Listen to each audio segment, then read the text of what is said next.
Hi, everybody. Good evening. Hey, all right. Hey, okay.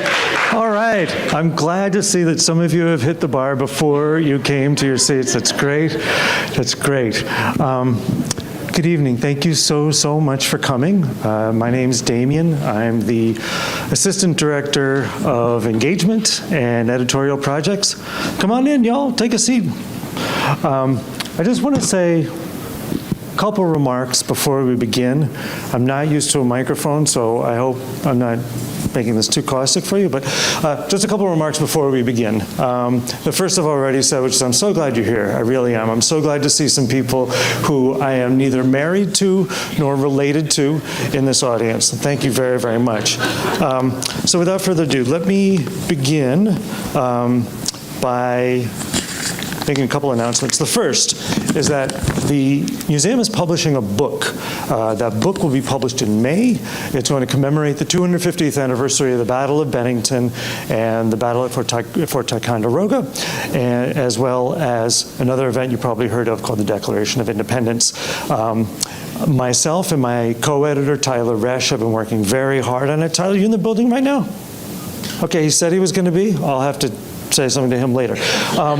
Tyler, my co-editor, is not here. At least one of the authors of the essays that is included in that book is here tonight, which is great. So I just wanted to say that. The other thing I wanted to say is that this event is a production of the Bennington Museum. And many people well, sometimes people feel that the museum is kind of a cold temple to the past, and that what we do up there is sit around and tell each other, you know, everything was better before, right? Wasn't it? And we say, yes, everything was better. It was much better before. It was better before. Things were better back in the past. But that's not true. It turns out that, well, look, I just got here. In my marriage, my wife is the smart one, and I just follow her around. So when she got a job out here, I was like, oh, yeah, man, let's definitely do that. We'll go to Vermont. That's cool, man. We're in South Philly, whatever. We can do this. Let's go to Vermont. And I did, and that was about 2.5 years ago. I just got here, and what I didn't know before I got here, what I do now, is that Vermont is an engine that creates the future. It has always been true. And if you don't believe me, come to the museum and I will show you how true that is. And Jamie will help me do that. Okay, so that's what I got. I want a couple of other things, just thank yous. I want to thank Kaya Kirk, who, thank you. Kaya Kirk, the answer is yes. Kaya Kirk runs this theater under amazing circumstances, and she does an amazing job. If there are things that go right tonight, it is well over 50% her responsibility. The other people who will be responsible for that are Ethan Hacker, our audio engineer, does amazing stuff, and a gentleman I met just a couple days ago, Andrei Tarasov, who does the front of house and marketing. So I just want to thank you. This theater is an amazing place. Support them, get a membership. You will never be sorry. That's what I got. I want to thank also, again, this is a collaboration between the theater and Bennington Museum, but a couple people from the Bennington Museum I want to thank. One is our director, Martin Mahoney, who does amazing stuff and is a really inspiring leader and lets us do a lot of fun things. This is one example. I also want to thank Alex Jones, who does amazing. I know several of you are well aware. She does amazing fundraising work, but she also puts on a fire party. Holy smoke. Come to one of our fundraising events. That stuff is bananas. It's great, and she does it. The other person I want to thank is Dina Mallory, the Director of Public Programs. Dina's amazing for a lot of reasons, but Dina hired me. So it's kind of like a special kind of gratitude towards Dina. I'll just give you a 15-second profile. This is how our interview went. Dina says, "Hey, Damien, great. Thank you so much for coming in. It's good to meet you. So can you give me just an example of your relevant museum experience? What kind of things have you done in the past in museums?" I said, "Oh, nothing. But my wife worked in a museum, and it seemed so fun." And she said, "Okay. What other qualifications do you have? Is there other stuff you can do?" And I said, "Oh man, yeah, I have amazing handwriting. And also, I got a degree in hip hop music in Scotland. I went to Scotland. I moved from Brooklyn to Scotland to study hip hop music. And a couple days later, she hired me. All this, what's happening tonight, she did not see this coming. Trust, she did not know this was about to happen. She did not think that this was the guy she was hiring. But I'm so glad she did. It's been amazing working with the museum. They're amazing people. For God's sake, get up there and see that place. I think that's all I have. The last thing I think, the other people I have to thank is our participants. Mike Cutler, his amazing work, is recording me right now. Amazing guy. Mike's like the mayor, right? Basically. Everybody else who came through tonight, all these speakers, one of these guys got stuck next to me at a wedding once and told me an incredible story, and I banked it, and I was like, we got to talk again one time. Everybody else who's speaking tonight, Shawn, and this always happens to me, Shawn and Matt, and Tim all just picked up the phone. That's it. I just called them. They picked up the phone. They said, "Yes, I will come to this whatever weird thing you're doing." That's great. So I want to thank them very, very much. All of these speakers who are here tonight are making $0, okay? They're here just on the strength, just for the love.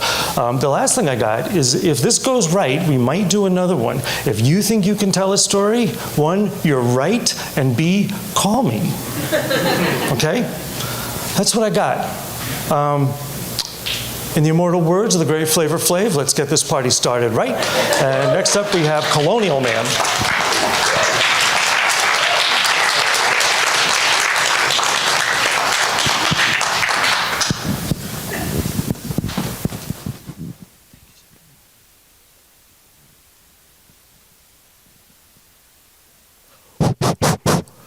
Test. Okay, you can hear me. Whoa, that was loud.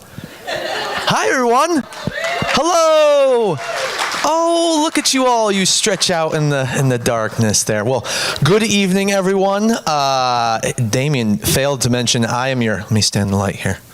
I'm your host for the evening, so if you want to leave now, you can leave now, but you're stuck in here for not that long, I promise you. So we've got some great people telling some awesome stories unique to their lives, what makes Bennington unique, what makes this a great place to live and grow up and become really, really old in. So I know a thing or two about that. But you'll also hear the origin story of me a little later on. But enough of that. We're going to bring someone up to the hot seat. And the first gentleman, let me pull out my notes here. This gentleman, Tim Hutton. Woo! As he makes his way up, I will keep reading his bio. AKA Mr. Hut Nuts. Yes. Is a native Benningtonian. I'll add this in. He's a pretty darn good basketball and pickleball player. I don't know that personally, but maybe. Yes, you do. Twice a week. He has won several championships as a longtime basketball coach at the middle school. So, Tim, take it away. All right. I guess everybody can hear me okay, right? I'm a soft talker, so bear with me. Before we get started, though, I just would like to welcome everybody and thank you. This is my first time. I'm not really a storyteller. That person that Damien was telling you that told stories at that wedding was me. And I was just having fun at the moment with a colleague of mine that was getting married, and we just told some stories, and it was a great night. And I was kind of excited when Damien called me and said, "Hey, how would you like to do this?" I'm like, all right, I guess I can. I've never really done anything like this, but, well, we'll give it a shot. So hopefully you like it. We'll go through some stuff. But so before I do start, I am going to say my name is Tim Hutton. I have been married 32 years to my beautiful wife, Ethel, who's here with me tonight. I have two lovely daughters, Ashley and Emily, and basically I've been in Bennington my entire life, except for the 4 years that I was in the service, and I met my wife out in California. And look at that beautiful kid right there, huh? He's just a lovely kid. But anyway, like I said, I was born in Bennington, but I wasn't really raised in Bennington. I was raised in North Bennington. And if you blink really fast driving, you can drive right past it, not even know you went through the town of North Bennington. But growing up in North Bennington, I had a blast. As kids, we were kind of mischief and getting into stuff all the time, and we did things every day. We did things that the kids don't do today. There was no video games and cell phones and stuff like that. We just basically, we were a gang, or a club. We were like the Goonies. And we had all these nicknames. And when you got a nickname in North Bennington, that was your nickname for life. And some of the names we had were like Pencil and Leadhead and Slabber, Damer, Frosty, and Mad Dog, his brother Mad Pup, and Bob's Fob. And we would go to the park every day during the summer, and we'd play lob ball at the North Chef Lions field right there, and we'd all come riding up on our bikes with our glove on our handlebars and our bat in our hands, and we would play all day long until we got super hot. Then we'd head over to Lake Perrin, maybe we'd do some fishing, and we'd do some swimming at the lake, and that was kind of like our second home. We were there all the time, and we'd swim all day, and then once it got cooler or something during the day, we'd head back to the ball field, go finish playing the game and stuff, picking up from everybody. And then, days were different. Some days we would head off and, like being in North Bennington, we had all these places to go. We'd go to the Mile Round Woods. Back then, we called it the McCullough Woods. There was no trail for people to walk. It was something us kids played in the woods all the time. We would take our bikes up there. We would build BMX tracks and wood forts, and we would tell stories to each other and pick on each other. And I can tell you some of the things that happened racing around the BMX tracks. One of my buddy's handlebars fell right off, and he ran into the fence, so we had to patch him up, and we got going. He rode that bike for 6 months with one handlebar, just driving around, until it fell off later on, going down the trail again, So those are the type of things, and you basically did that stuff, at night you would, we'd go to somebody's house and we'd play hide and seek all night long until, your parents didn't know where you were. The mom would come out and go, hey, it's time for you kids to go home. Your parents got to be worried for you. It's dark. It's 10 o'clock. So bye, we'd go off and head home, or if it was raining that night, we'd maybe grab a flashlight and we'd go out night crawling and stuff. We'd be out in the middle of the night just grabbing night crawlers for the next day to go fishing up Lake Perrin. We'd take the canoe and carry it all the way down the tracks up to the neck, and we'd go bass fishing, or we'd go trout fishing, or we'd flip the boat over just to get cooled off in the water and flip it back over and do all kinds of crazy stuff. And then, of course, in North Bennington, there's now a senior citizen play stuff there, but, we'd go to the school. We would play football all the time. That was our lively during the fall. We'd be in that field right there, and we'd play this game. I know it's not politically correct nowadays, but we called it Smear the Queer. And basically, you would give the football to one guy, and you would just try to kill him as he tried to cross the thing. But on Sunday mornings, we all had our own teams that we went. We'd play football. Maya football was one of the things that we did as kids, and we were all on different teams, but if you won that game that Sunday, you had bragging rights to go ahead, and you had the whole week to say who was better.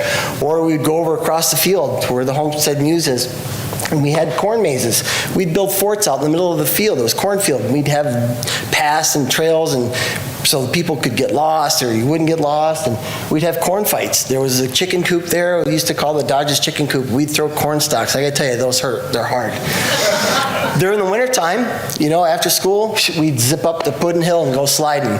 And I know you all can see that picnic table that's up there in the middle of that field, and you're probably wondering why. Well, we took that from the pavilion one year, and we rode up and down that thing about 15 times, 15 of us, until the cops caught us. We ran, oh boy, we ran. We ran down all the trails, and this is one of our favorite trails. We called this the secret path. This path right here could get us from the middle of North Bennington all the way down to the other side by Powers Market. And we lived on that trail. We did all kinds of things. That was our meeting spot. Nobody could find us. It was in the middle of town. And we had trails everywhere. We were like rats running all over town. It was kind of cool. But up in that trail, there was a hideout. And we called them the Gobs. They were the older kids that picked on us. They ridiculed us. They beat us up.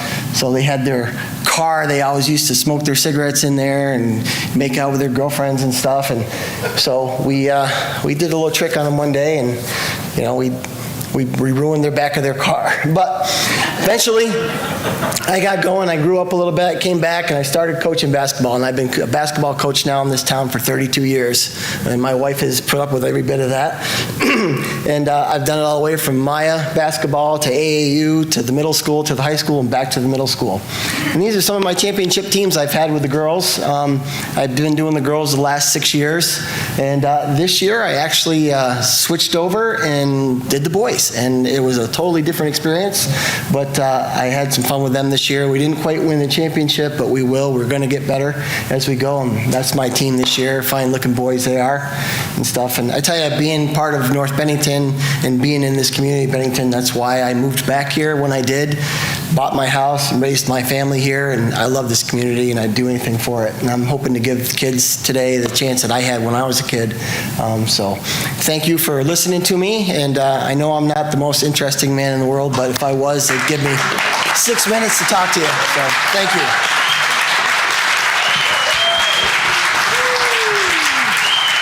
Oh. Well done, Tim. He ran off before I could say good job. No, that's okay. Sit down. Sit down. You're good. I failed to mention the format. And I'm going to the words are new to me. I'm so old, I don't know these words. Damien, could you tell the format? What is it? It's called Petcha, Kucha, or Petcha. Oh, there you go. So the theory is Gesundheit? Achoo. The format is that everyone's telling a story, creates 20 slides at 20 seconds, and that's the format that you saw Tim go through, so I failed to mention that. My apologies. So, great way to start us off, Tim. It went fast. Yes. Woo! Next time we should have like heart rate monitors attached to you, and we'll see how it goes throughout the 6 minutes. It really starts high and comes down. So, the next gentleman, I also have known him very well, and he's also in the basketball world too, Mr. Shawn Pratt. Woo! Come on up, Mr. Shawn Pratt. He has a lovely bio, a Coney Island native. Yeah, all right. I know who's clapping for Coney Island over there. You came to Vermont as a basketball recruit and played for the Southern Vermont College for 2 years and then moved into coaching at SVC. In 2021, he co-founded the ABA basketball team, the Bennington Martins. Woo! And where he leads that organization as CEO and general manager. And I have a few more notes. Mr. Pratt is also a member of the Criminal Justice Council of Vermont, and, as if you have more spare time, right? You are the vice president of the Rutland NAACP. Woo! All right. I'll stop talking. It's your turn to talk. Mr. Shawn Pratt. Okay, guys, just bear with me because I have a torn meniscus in my leg, so I've been limping. So, just bear with me. I just want to thank everybody for coming tonight. I want to thank Damien and the Bennington Museum for having me. And without further ado, we're going to begin. Okay. For me, humble beginnings. When I look at that picture, I think of myself just being young, coming up. Like I said, just the beginning of life. Where am I gonna go? Again, you got people that you care about, family members that love you and you love them, that give you advice along the way. These are the people that have been very instrumental in my life and continue to be in my life. Friends, family, on the court, basketball court, growing up in Coney Island, watching the game, probably one of the best places to be during that time, coming up. again, made in Coney Island, made in Brooklyn. My mother was a praying mother. She made sure that she took care of me, was really into going to church. That basketball court was one of the places that kept me out of trouble, kept friends out of trouble. I would be in there every day, starting my life journey. Where am I headed? My high school team. And again, standing there with my uncle, who was there supporting me as well. Just coming up, moving on to college, getting better every day, trying to figure out life, playing at Southern Vermont College and also playing at Fulton Montgomery Community College in Johnstown, New York. This is where I basically grew up and learned how to be a man. Then we get to the Bennington Martins, coming up with this idea about bringing a basketball team to Bennington, which I've had many people in this town to really help me do that as well.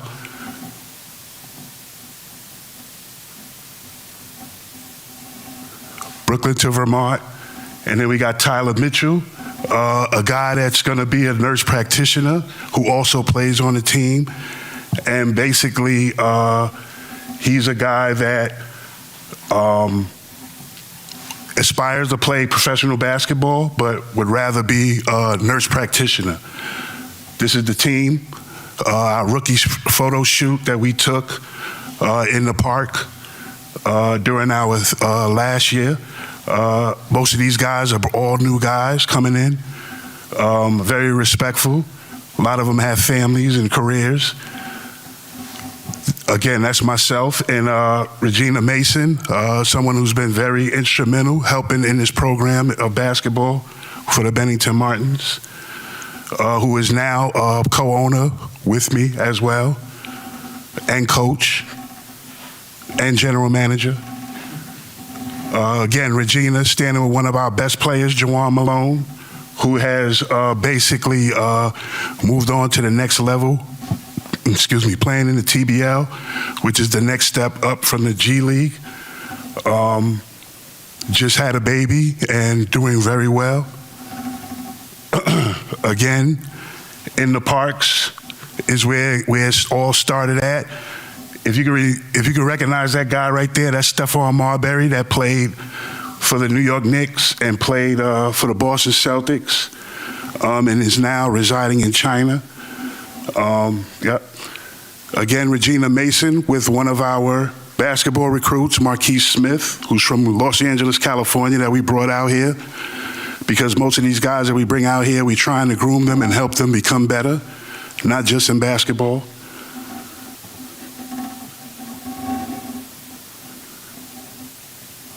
That's during one of our games at Berkshire Community College.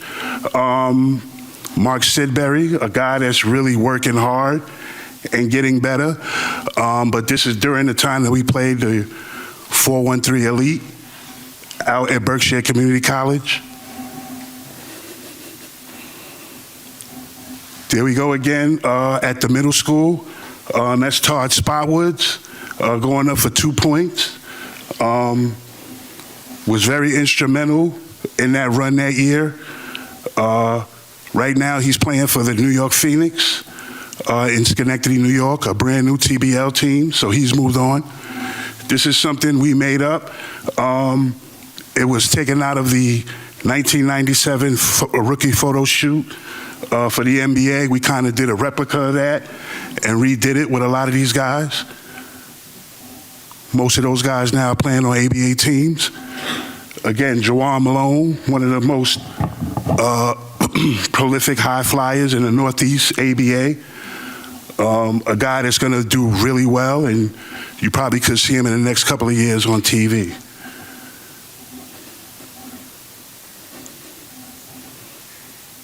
Then we got Anthony Mitchell, a guy right there that has been honorable mention for the past 3-4 years. He's been with us since the beginning. He continues to do well and continue to make this team a lot better. That's when we were playing up at the middle school. again, another picture with Todd Spotwoods up at the middle school playing. And like I said, a lot of these guys that we get, we want to be able to continue to move them on and get better as time goes on, for them to move on with their careers and go to places where they can really make money and make a difference. That right there is a picture of our first game, our very first game that we had back in 2021.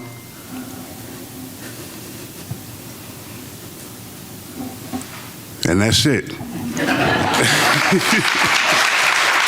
So, for anybody that want to know, you can get on our website at BenningtonMartinsBasketballABA.com. We are also on Facebook, and you can also email me at BenningtonMartins@gmail.com. Thank you, guys.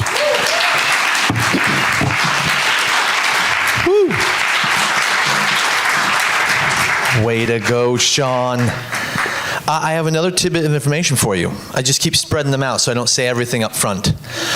If along the way in these inspiring stories you have a question, we do have a little Q&A afterwards. If you want to ask one of them a question about what sparked a certain part of their story or their life, and like Damien said at the beginning, if this inspires you to tell a story, he's right over there.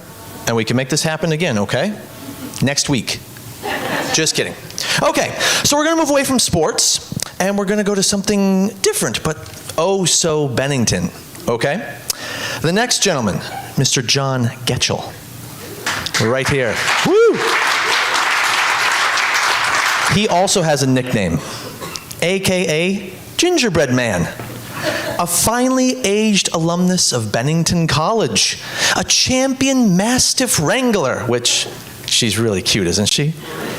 And current proprietor of none other than the Blue Ben Diner. Woo! Here he comes. And he gets a little, dare I say, extra credit tonight. He, I think, is the only one of the five that has not seen his slides before. Someone I know put them together at home this morning. But he's in for a treat. Come on up to the hot seat. Woo! Oh, she's going to stay there? Oh, she's very good. Okay. I thought she'd come right up here. Okay. She will. Oh, good. Excellent. Woo! Puka. Puka, baby. Precious little pumpkin flower, come. Very sweet. You sit. Can you sit? You sit? Sit. Remember that? Okay, good boy. My baby. Okay, let's see here. Ethan? I don't think I really have any more introduction to say beyond that. Ethan, let it go. Oh my goodness, what have we got here? I can't even read it. Can you guys read it? Fan-fucking-tastic. Well, you know, I'm gonna try to keep this less than blue. Okay, bad ideas delivered. Well, you know, I did have a truck like that. It was a Dodge Power Wagon, and I did have that posted on the back of it, and it didn't get me stopped exactly, but it definitely raised some questions. All right, here we go. So I was a good friend with this gentleman. His last name was Olivier, I believe, and that's him with my grandfather's skull.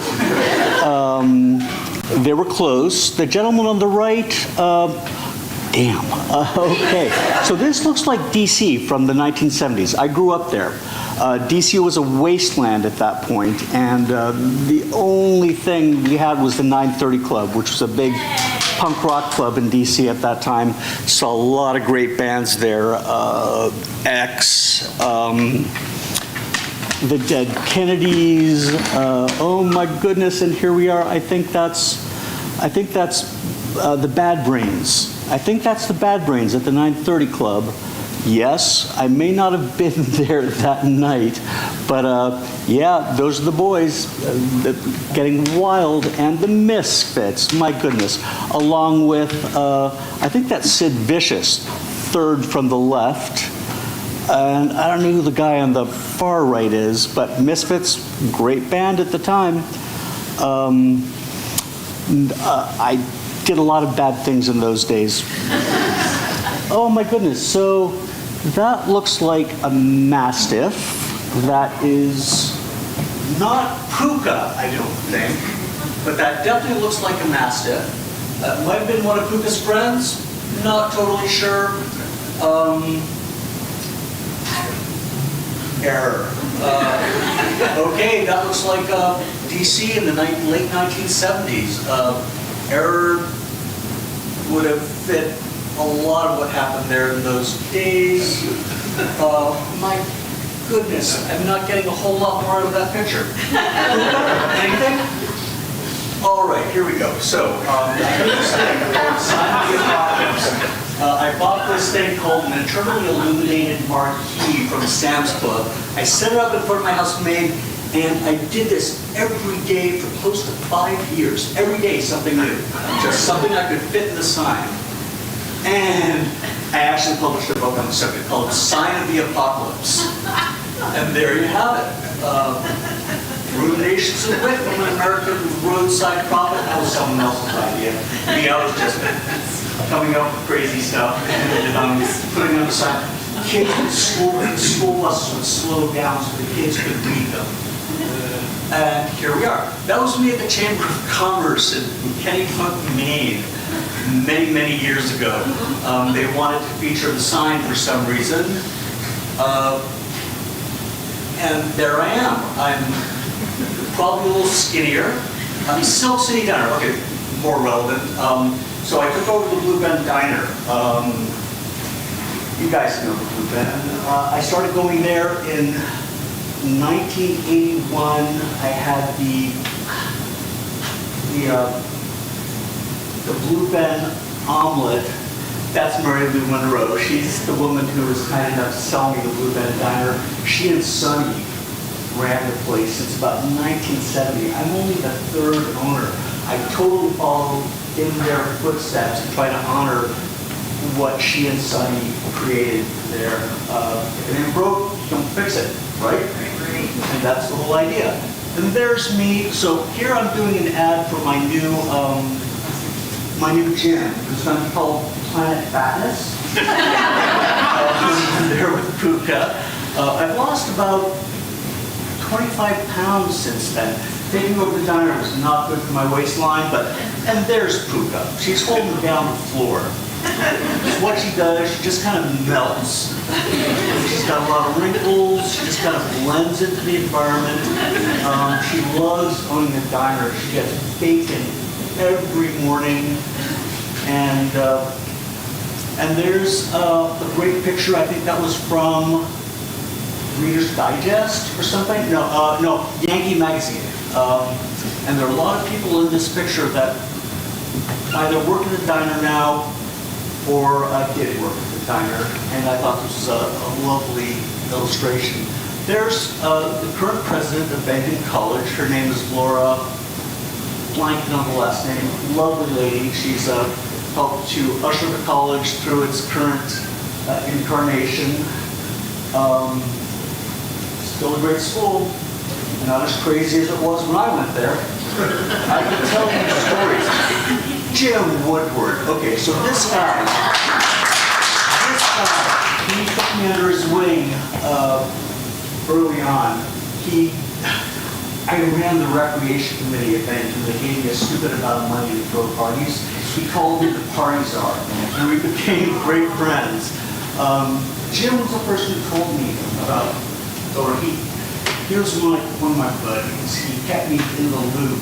I always said, when things change at the Blue Bend, let me know. And he told me when Sonny died, who was in Queens, and he told me when Mary Lou was ready to sell, and I jumped in. I once used to ride around everywhere on the unicycle. I wasn't super good at it. Here's a good example. I think I ran into a signpost. However, I remember that. Do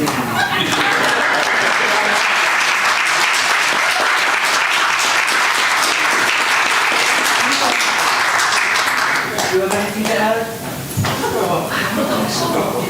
All right, thanks, guys. Well done, John. Oh, she's just going to keep our next speaker company up here. We are at the penultimate speaker, if you can believe. Oh, you're leaving already? Oh, okay, sorry. Okay. You're going to miss. I know, I'm just messing with you. Oh, good this thing isn't comedy hour. Oof. Okay. I'm so fired after tonight. All right, our next speaker, Matt Cushman, everyone, is the, yes. This gentleman is the co-founder of the Village Garage Distillery and a native Benningtonian. Come on up, come on. Oh yeah. Oh, yes, there we go. All right, take it away, sir. I have a dog too, but he didn't make it this night, so.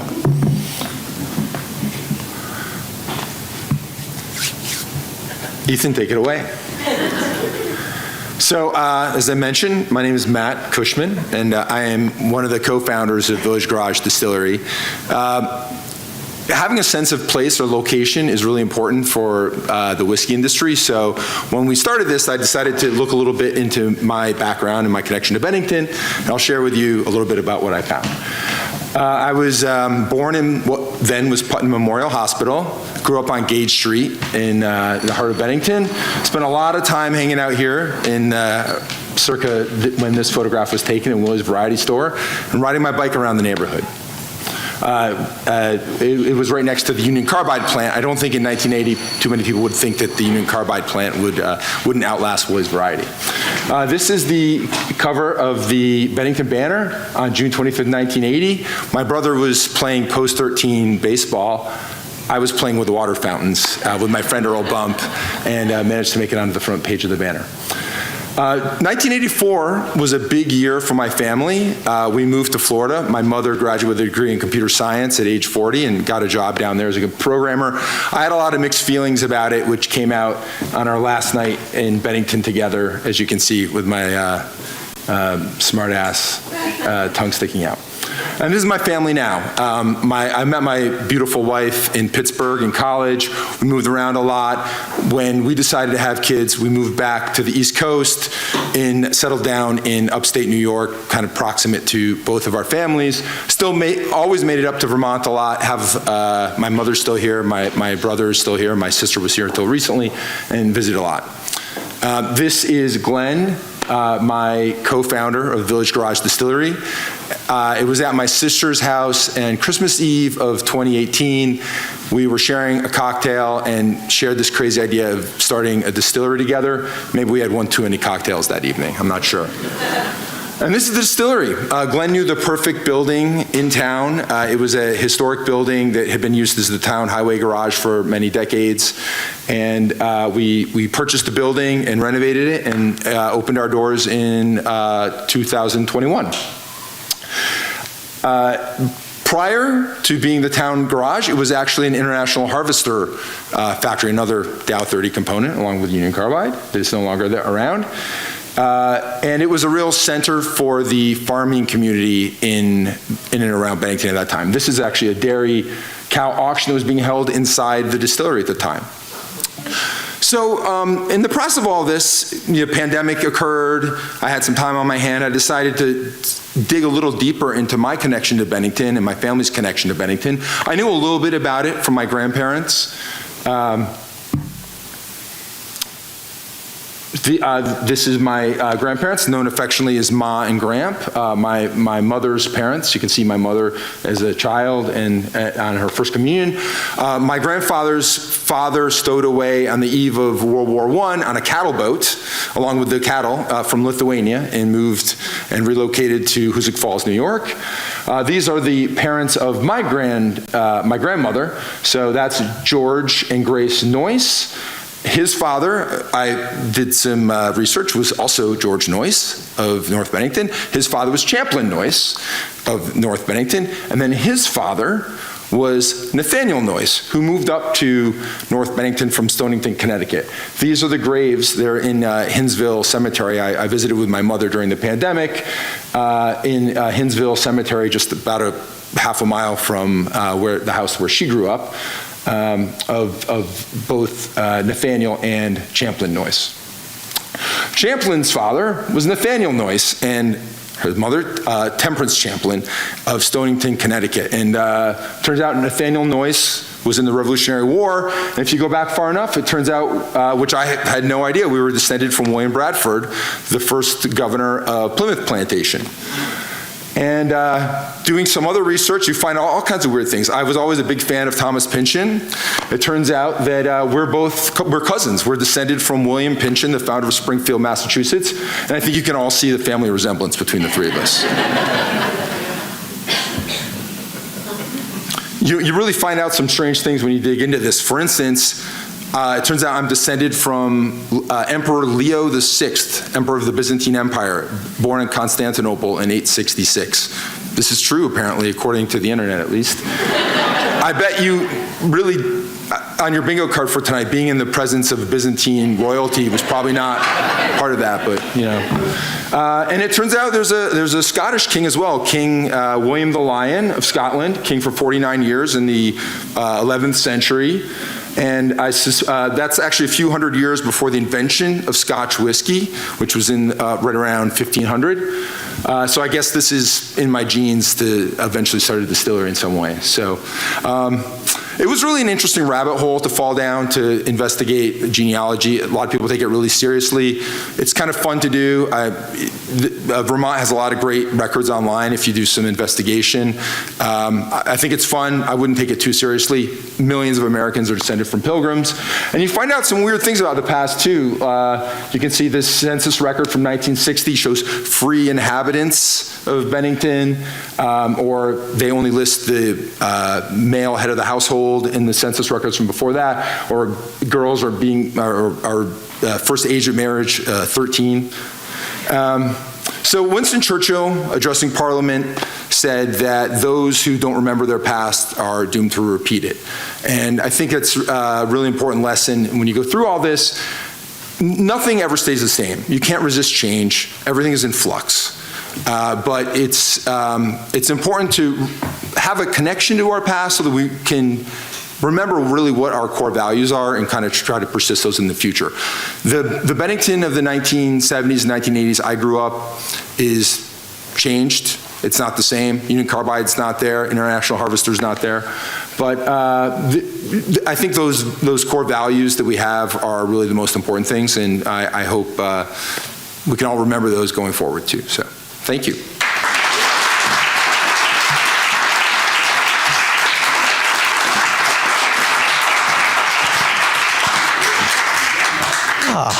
Well done. That was really cool. Nice to be in the presence of royalty. Whew.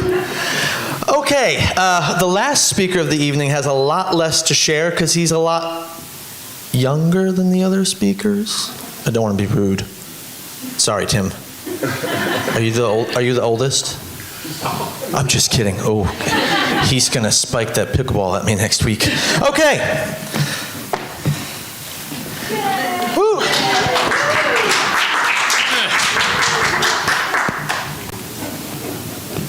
Okay. Yeah, the outfit's a little big, and you'll hear about that in a moment. Okay. Oh, that didn't move any closer. How about that? That's all right, I'll speak up. I'm ready when you are, Ethan. Okay, so I guess you're just gonna get a bio of me. So, I'm a Bennington native. You'll hear more about the car stuff in a minute. That's a big passion of mine.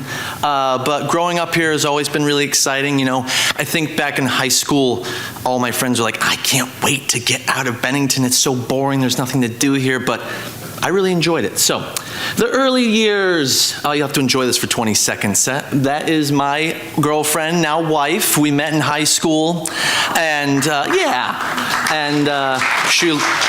She loved this picture, trust me. But yeah, I mean, for me, the early years were the 90s.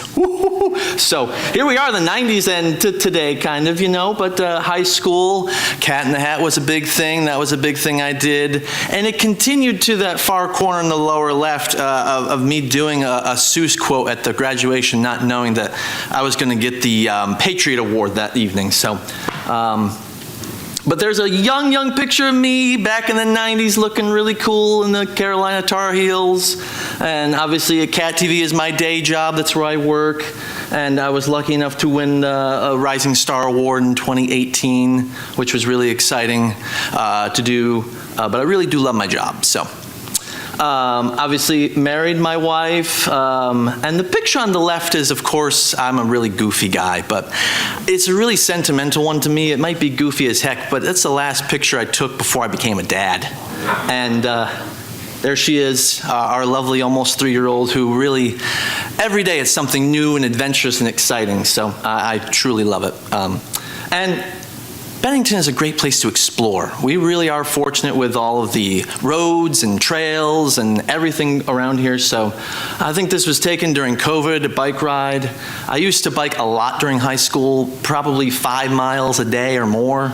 And obviously enjoy our beauty here, the monument, which is second home to Colonial Man, which we'll get to very soon.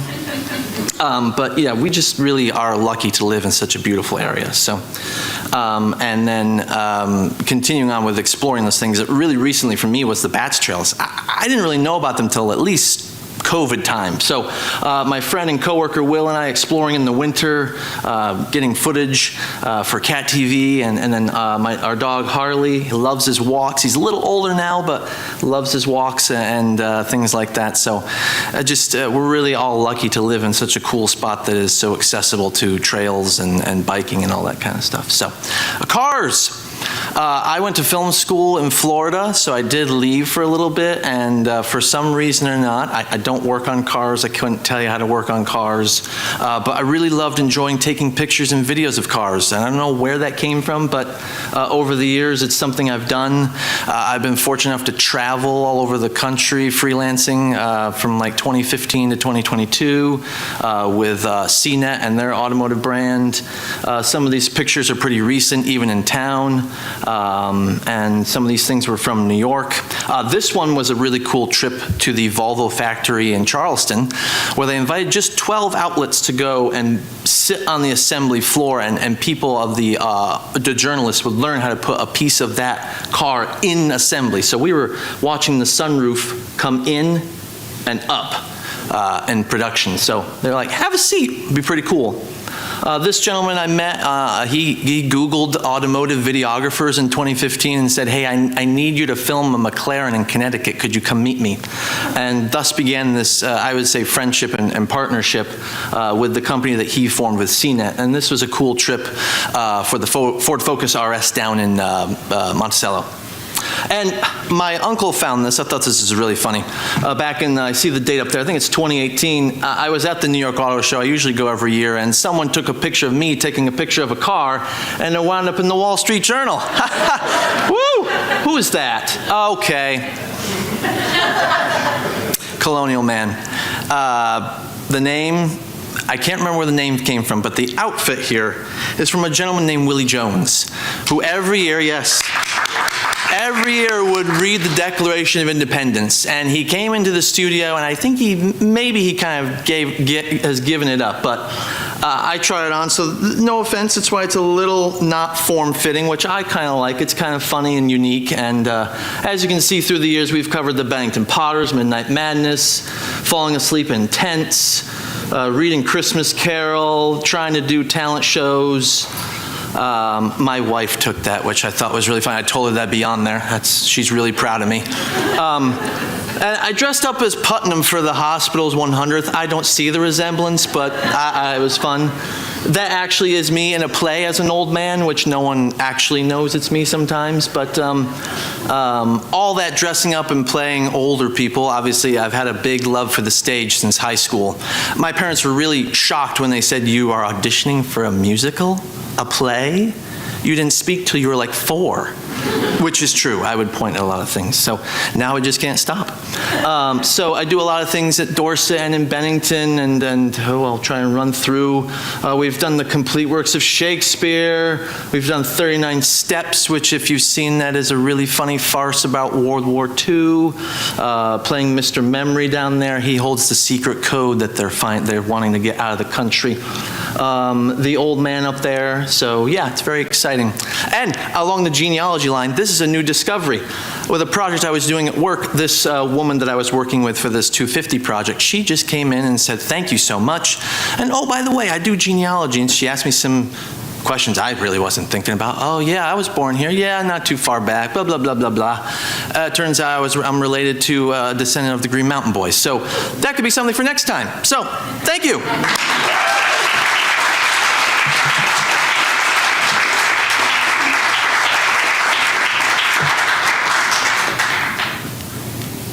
Do you want to come up, Damien? No, it might be all of them. I don't know. Does anyone have a question? Want to ask a question of anyone? I have an audience mic. I'll come give it to you. Oh, there's one. All right. Hold that. I'll get it. I'm coming. There you go. Now, this might be a stupid question, but it's actually for you. Oh, okay. And I'm just wondering, just for my mother, what were your grades in high school? Oh! That's a very good question, actually. I did pretty well at theater and video, not great at math. English is so-so. What else is there? Oh, love history and science, though, yes. But clearly, yeah, English, I'm not a master of that language. But math, not good. Okay, so would you say that grades are not everything? That you can be successful in life and have a good life without having amazing grades? That's a good question. I would say yes. Thank you very much. Sorry, Alex. Thank you very much. Oops. I mean, within reason, though, right? We want to. Oh, within reason, yeah, absolutely. Yeah, but I don't think grades make everything. But that's me. Yeah. Oh. Yeah, you might want to. Yeah, you work with Alex too. That's right. You know. Anybody else? Oh, two questions. All right. John, what brought you to Bennington College? John Gingerbread Man Getchell? Yes. Hi, John Gingerbread Man Getchell here. Actually, I had a good friend named Anthony Kafritz who I went to high school with. We got into a lot of trouble. I took a gap year. Anthony went off to Bennington, and he said, "You should come up and visit. You should apply here. I think you'd like it."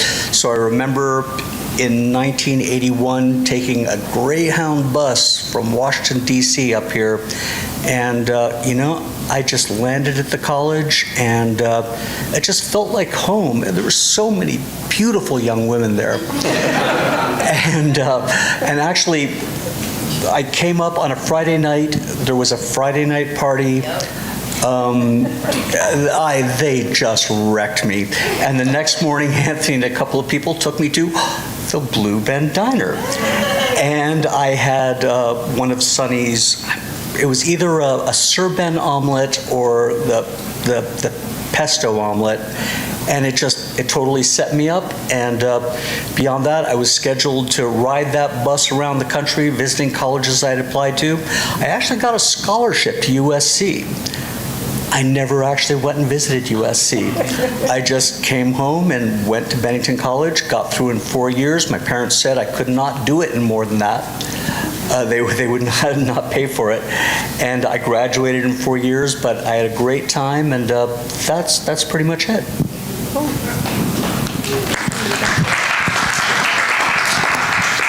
I had a question for you. How old is that costume?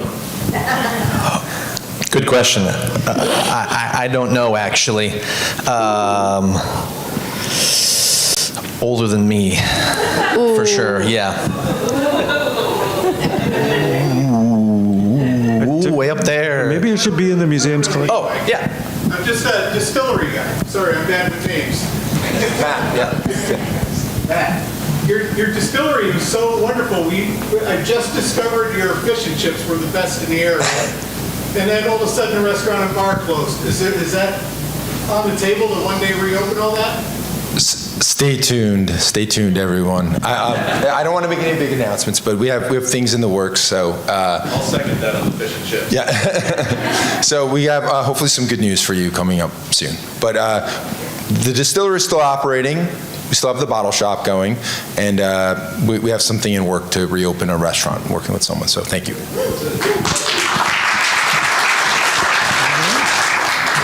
Any other questions? Anybody else? Okay. You guys ready to go home and party, or do whatever you're gonna do on Saturday? No? Go nuts? Can I ask one more question to basketball guy? Which one? Yeah, Shawn? Yeah. Yeah, I saw the Stephon Marbury picture, and I know he's like wonderful, but like in your days down in the city and up through, who was the greatest player you say you'd ever played with or coached or just kind of watched play up close and personal? I've seen a lot of basketball players. Stephon Marbury was probably one of the most greatest basketball players that we've ever seen in Coney Island, and if not Coney Island, in the whole New York City, especially in the borough of Brooklyn. There was one time that I played him a game, and now mind you, I'm in my second year in college. He's a junior in high school. He manhandled me. He manhandled me like I was a little boy, because he was primed and ready for the NBA even in high school. He often talked to me about I want to say when he was in 6th grade, talking about the pressures of the media.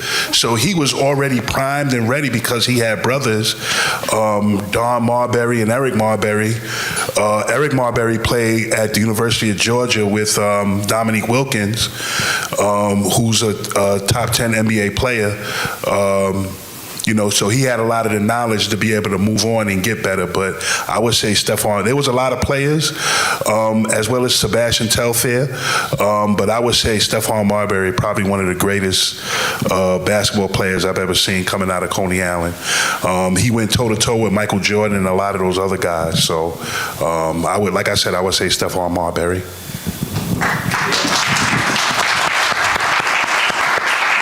One more? One more and we'll wrap it up. Okay. I wanted to ask Tim, where all the wild boys that you grew up with, are they still around or are they still hanging out? Well, I don't know if I need this either, but yes, actually they are. So there are some that have left, but a majority are still here and still, very much part of North Bennington and in Bennington alone. So it's great because when you run into them, to this day, you still tell all the wild stories that you did when you were kids, and everybody remembers. And I'll just give you a little something. The other day at work, I was going through my presentation, and Lynn Harrington, I work with her at the college, and I said, "Hey, Lynn, check this out for me. Just make sure, And she's like, "Oh my God, you just brought my childhood back." I was like, "Really?" She's like, "Yeah. I mean, I'm living in Shasbury, but we had the same things." And she was talking about all the people that she grew up in Shasbury and Crawdad and all these people. I was like, it is kind of infectious when you're talking to people like that and you're reminiscing. So it was kind of cool. You guys, I want to just these people are superstars. We have a big hand for all of them. These people are amazing.